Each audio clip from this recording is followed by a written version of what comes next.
మండుటెండలో వచ్చి ఇంతమంది రోడ్డు మీదకి వచ్చి మీరు తెలుపుతున్నారంటే మీ ఆవేదన నాకు అర్థమవుతా ఉంది. మీ కష్టం తెలుసుకున్న వాడిని, మీలో ఒకరిని. 30,000 మంది ఆడపిల్లలు ఆంధ్రప్రదేశ్ నుంచి గాయపైతే, అదృశ్యం అయితే వీళ్ళకి పట్టదు. పెద్దిరెడ్డి గారికి పట్టదు, మిథున్ రెడ్డి గారికి పట్టదు, జగన్ గారికి పట్టదు.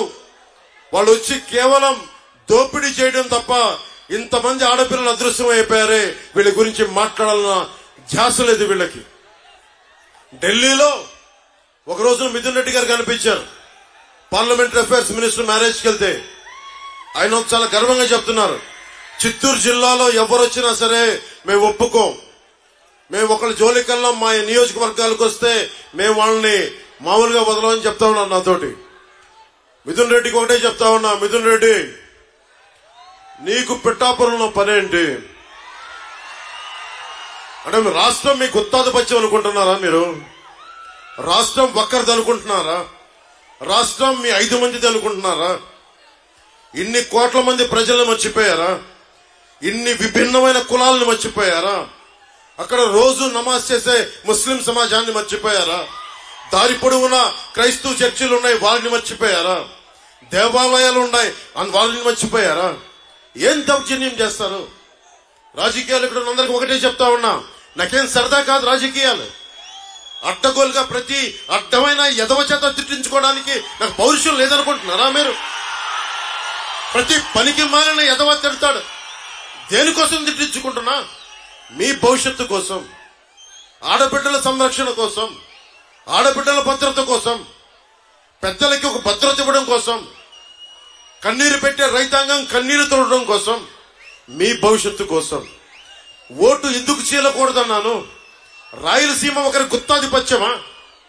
రాయలసీమ ఒకరి గుత్తాధిపత్యమా? జగన్ గుత్తాధిపత్యమా? రాయలసీమ ఏం మాట్లాడతావు నువ్వు? వెళ్ళి కర్నూలుకి వెళ్ళో, కొన్నిదేల గ్రామం ఉంటుంది, వెళ్ళి చూడు. అక్కడ ఏదో రాయలసీమ నీ గుత్తాధిపత్యం ఉన్నట్టుగా మాట్లాడతావు. దమ్ము లేవా మాకు? ధైర్యం లేదా మాకు? ఏం మాట్లాడతావు? 40 మందిని మట్టలు చేసి బెదిరిస్తారా మీరు? పెద్దిరెడ్డి గారు అరే ఎర్రచందనం వీళ్ళకి ఇంధనం అయిపోయింది. వీరికి అడ్డొచ్చిన వాళ్ళు నరికేస్తారు, కాళ్ళు చేతులు తీసేస్తారు, హాస్పిటల్లో ఇంజక్షన్ చంపేస్తారు.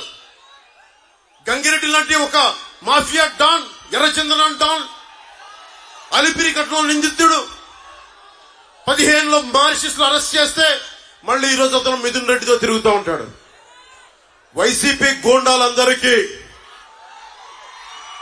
గుర్తుపెట్టుకోండి, పవన్ కళ్యాణ్ చెప్తున్నాను, రైల్వే కోడూరు నడి బొట్టులో నిలబడి చెప్తున్నా,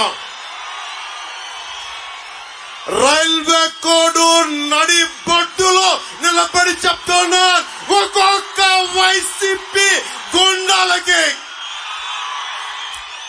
ప్రాణత్యాగం అలా వదిలేయగలను, గుర్తుపెట్టుకో. కానీ సగటు మనిషిని బాధిస్తున్నారు మీరు, సగటు మానవ హక్కుల్ని కాలరాస్తున్నారు మీరు.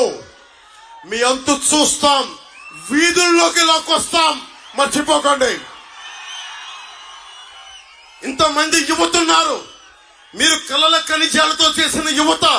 మీరే కనుక నిజంగా గుండె లోతుల్లోంచి ధైర్యం తెచ్చుకుని రోడ్ల మీదకి వస్తే ఒక పెద్దిరెడ్డి, మిథున్ రెడ్డి, జగన్ రోడ్ల మీదకి రాగలరా? మీకు పిరికితనం వచ్చేసింది మీలో, ధైర్యం చచ్చిపోయింది మీలో. నేను వచ్చినప్పుడు రోడ్ల మీదకి రావడం కాదు, తప్పు జరిగినప్పుడు రోడ్ల మీదకి వచ్చి బయటికి రావాలి, నిలబడాలి.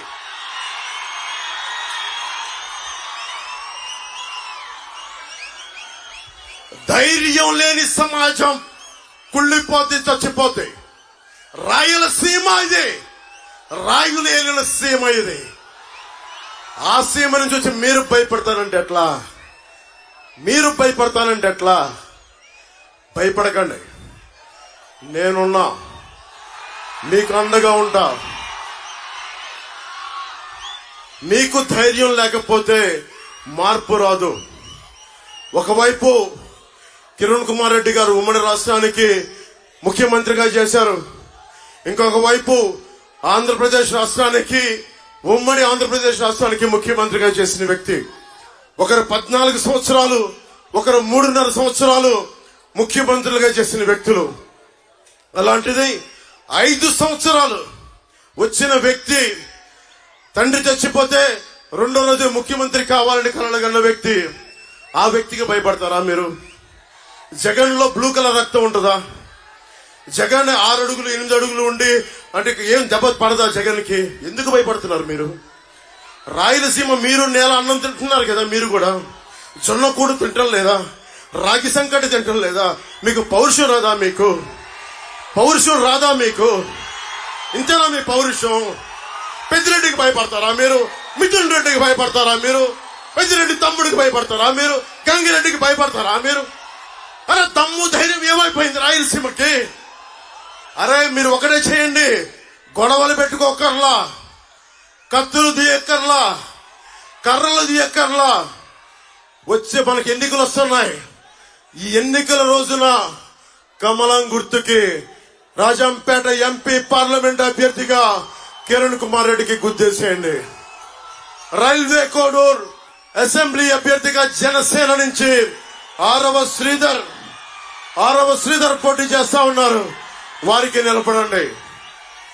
చెప్పాల్సిన మేజర్ సమస్యలని చెప్పారు, చంద్రబాబు గారు చెప్పారు. నేను మీకు ఒకటే మాటిస్తున్నా, విద్యార్థులకి ఫీజు రీఎంబర్స్మెంట్ జరుగుతుంది. రాగానే ఫీజు రీఎంబర్స్మెంట్ జరుగుతుంది. అలాగే సిపిఎస్ రద్దు మీద చంద్రబాబు గారు రేపు మేనిఫెస్టోలో చెప్తా ఉన్నారు, ఒక బలమైన పరిష్కార మార్గం కనుక్కుంటాం. అలాగే అడ్డగోలుగా విభజించారు జిల్లాల్ని, వాటిని సరిచేస్తాం. అలాగే ఇక్కడ ఏమైతే ఫుడ్ ప్రాసెసింగ్ యూనిట్స్ కావాలో, కోల్డ్ స్టోరేజ్లు కావాలో అవన్నీ చేస్తాం. ముఖ్యంగా ఇది జనసేన బాధ్యత. ఎమ్మెల్యే మన అభ్యర్థి కాబట్టి మరింత బాధ్యతగా ముందుకెళ్తాం. అన్నిటికంటే కూడా ఇక్కడ ఉపాధి అవకాశాలు పెట్టుకొని, మీకు తెలుసు కిరణ్ కుమార్ రెడ్డి గారు ఎంత అద్భుతంగా చేశారు చిత్తూరు జిల్లాని. ఆయన ముఖ్యమంత్రి హయాంలో ఒకప్పుడు ఒక 40 లక్షలు 50 లక్షలు ఉండే ఎకరం ఈరోజు 12 కోట్ల రూపాయలకి వెళ్ళిపోయింది ఆయన పుణ్యమాని. అలాంటి చోట్ల పరిశ్రమలు రాలా, ఉపాధి అవకాశాలు రాలా, ఎక్కడికి పారిపోతాం? మాలాంటి వాళ్ళందరం వచ్చి, రాజకీయ దురంధరులు చంద్రబాబు గారు ఎన్నో దెబ్బలు తిన్న వ్యక్తి, ఆటుపోట్లు ఎదుర్కొన్న వ్యక్తి. అలాగే ఆయన నిజంగా ఆయన అనుభవం రాష్ట్రానికి అవసరం. అందరం కలిసి వచ్చాం, ఇగోలు తగ్గించుకున్నాం, సైజులు తగ్గించుకున్నాం. ఎక్కడ నెగ్గాలో కాదు, ఎక్కడ తగ్గాలో తెలిసిన వాళ్ళం.